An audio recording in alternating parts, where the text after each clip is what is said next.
بسم الله الرحمن الرحيم الحمد لله رب العالمين والصلاة والسلام على أشرف الأنبياء والمرسلين نبينا محمد وعلى آله وأصحابه أجمعين أما بعد.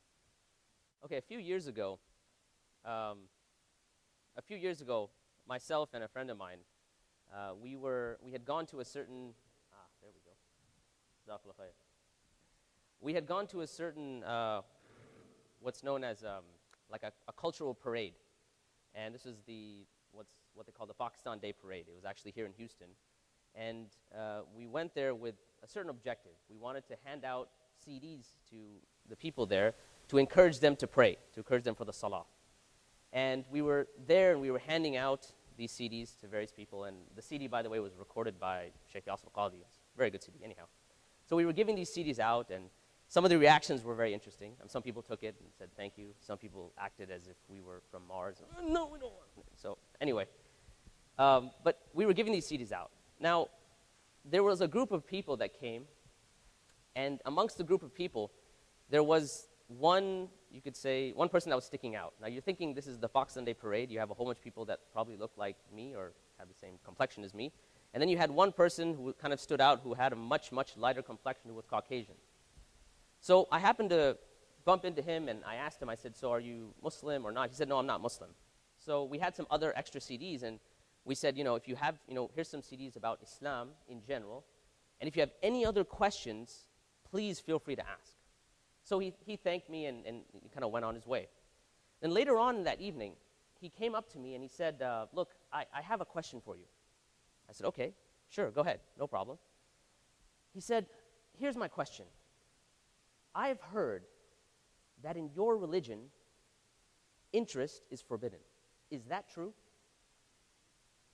Now, myself in this situation, I want you to picture this in your mind's eye for a second. In that split second, I almost had two voices on either side.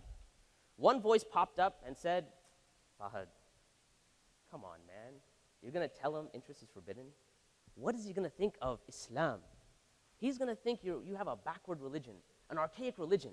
Are you really going to tell him that? Maybe you should sugarcoat it. Maybe you should tell him something, not so harsh. That was one voice.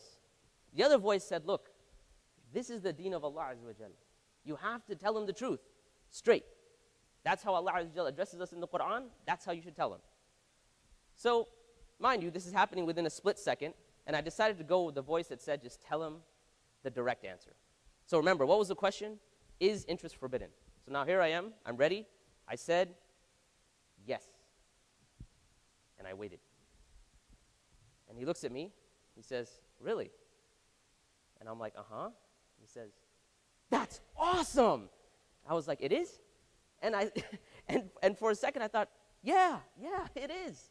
And subhanAllah, as the night progressed, we started speaking to him, and he left the conference after having taken to Shahada.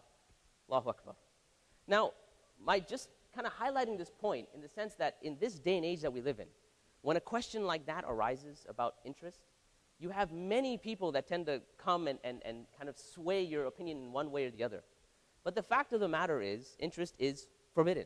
That's it. We know it. It's clear cut in the Quran. And sometimes where you see this argument, at least amongst Muslims, is in home financing, mortgages and things like that.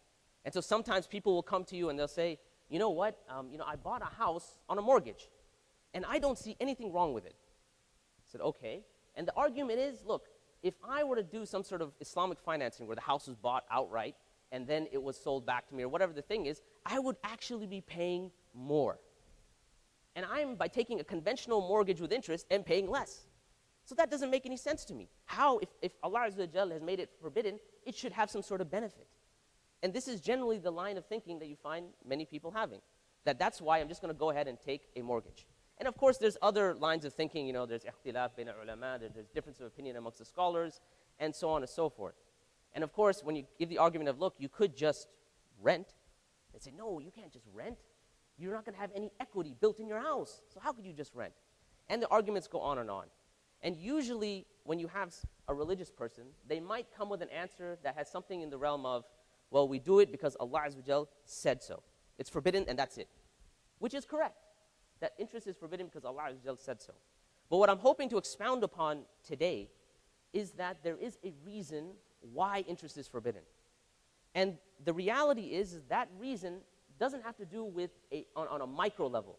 Meaning if you were to have an argument with somebody to justify the forbidden nature of interest, you wouldn't be able to, at least in my experience, you wouldn't be able to do it on an individual level, to say, here's why it benefits you. Because the reality of the matter is, the reason that Allah forbade interest has more to do with society. And that's what we're going to discuss today.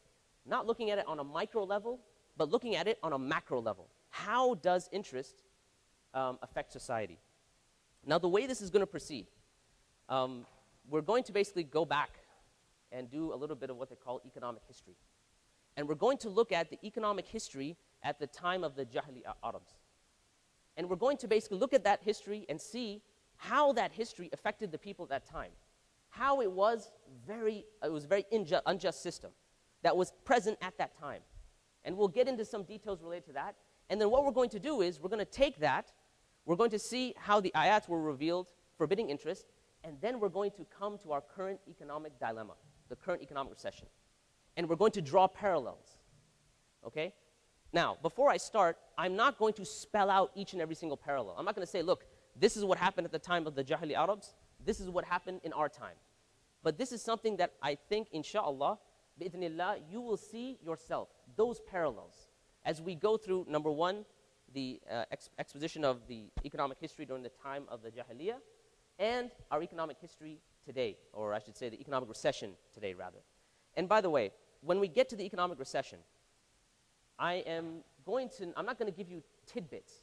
This is something you can get from the media. The media does a really great job of giving you little tidbits about the economy.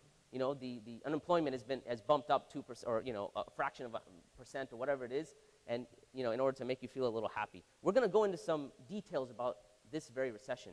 And what I'm hoping is that by the time you leave today, you'll have a clear idea of why, number one, why Allah Azza wa Jalla made interest forbidden, but you're going to have this idea, inshallah, from a contemporary worldview, meaning our point in time today. So let us go ahead and start in earnest. We'll start, like I said, with the economic history of the Arabian Peninsula. Now, there were three basic economic endeavors at that time, how people transacted. The first way they transacted is that they would have trading caravans. And they would send these trading caravans to the north, to where the Byzantine Empire was, and to the south, towards Yemen. And they would do this in the summer and the winter, as Allah Azza wa Jalla mentions in Surah Al-Quraysh, right? That the caravans go in the winter and the summer. رحلة الشتاء والصيف. So we know this from the Quran as well, that there were trading caravans. And also when you go to the hadith of the Prophet ﷺ, you go to Sahih al-Bukhari, there's a hadith mentioned which is narrated by Abu Sufyan. And Abu Sufyan, radiallahu anh, mentions this hadith about when the Byzantine emperor at that time, Herakl, called him in. And there's a long discourse about him, the Byzantine emperor at that time, talking to Abu Sufyan. But what I'm trying to point out is that what was Abu Sufyan doing in that region of the world? Well, he was there on a trading mission. He was there to trade his goods. So that's the first way in which economic transactions happened at that time. The second way in which economic transactions happened is you had farming. And we're all probably familiar with the date farms in Medina. If you've ever been to Medina, they still have this robust date market. And so the other way in which people transacted in the Arabian Peninsula at that time was through farming. They would have these farms and date farms, etc.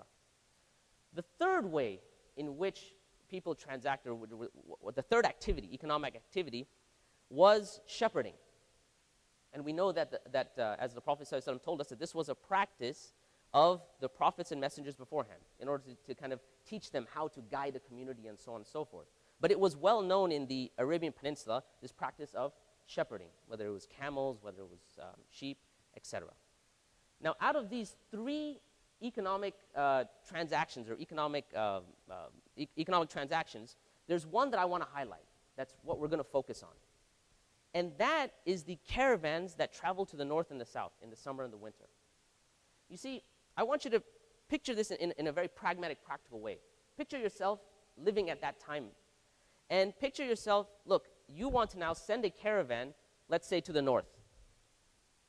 And you don't really have much money to do it. So you're going to need to find out a way to finance your caravan going to the north or going to the south. And there were two primary ways in which you could, at that time, finance the transaction, finance the journey. Now, before I get there, let me just give you a little bit of background about some of the Quraysh at that time. As you know, in Mecca at that time, this was a very robust market, in the sense that the Quraysh, at that time, were doing very well financially. Some of them were doing very well at that time. And when you look at the books of history, you find that there was a primary reason why they were able to earn the amount of money that they were able to do. And this has to do with currency trading. You see, they were in charge of the Kaaba. And so there was this idea that if you wanted to trade in Mecca at that time, you had to use the local currency. And by currency trading, they were able to make phenomenal amounts of money. Phenomenal amounts of money. And you could compare this, and when I was reading, when you get to the Bible, for instance, there's an interesting passage in the Bible, in Mark 11, where it talks about Isa alayhi salam. Now, Allahu alam, the veracity of this particular narration, but the reason it's interesting is because if you think about Jesus, or Isa alayhi salam, you think of this a person who is, humble, who is soft, who is not someone who's going to get angered very quickly. But one of the few passages in the Bible where we find Isa alayhi salam getting angered is in an incident where the Jews at that time had set up a table outside of the temple. And on this table, what had happened was that they had told the community, the Jewish community at that time, that if you want to pay charity, right, there's a certain alms that they had to pay. So what they said is, if you have to pay charity, you have to pay it in the currency of the temple. And we can give you that currency. So we'll exchange the Roman currency for the temple currency.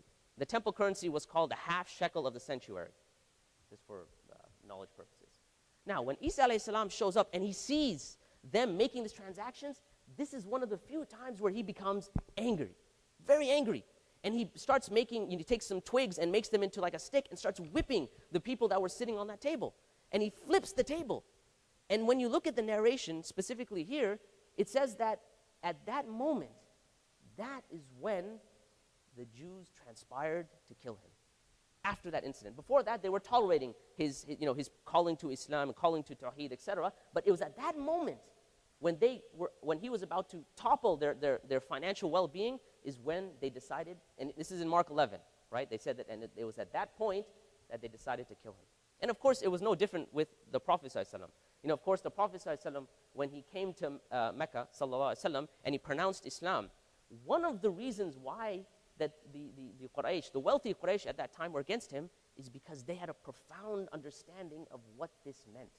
Aside from the fact that, we're talking about Tawheed, and this is the first thing that upset them, but they also understood that this was something that was going to make them, was going to, number one, elevate the poor, which was a problem, and this was going to shake the financial foundation that they had established for so long. So they also went against the Prophet ﷺ. Anyhow, but I'm jumping ahead of myself. Let's step back. So we said that through this currency transaction, right, is how some of the Quraysh became extremely wealthy in Mecca. So let's go back now. You're in the position you want to now finance a caravan to go north, let's assume. How are you going to do it? Two primary ways in which you can do this. Number one, you could have a partnership with somebody where you have a contract. Someone says, look, I will provide the goods and you will provide the effort. So you take the goods, you go to the north, you sell them, and whatever profit you have, we'll divide it in whatever percentage. This is one way to transact, to finance your caravan.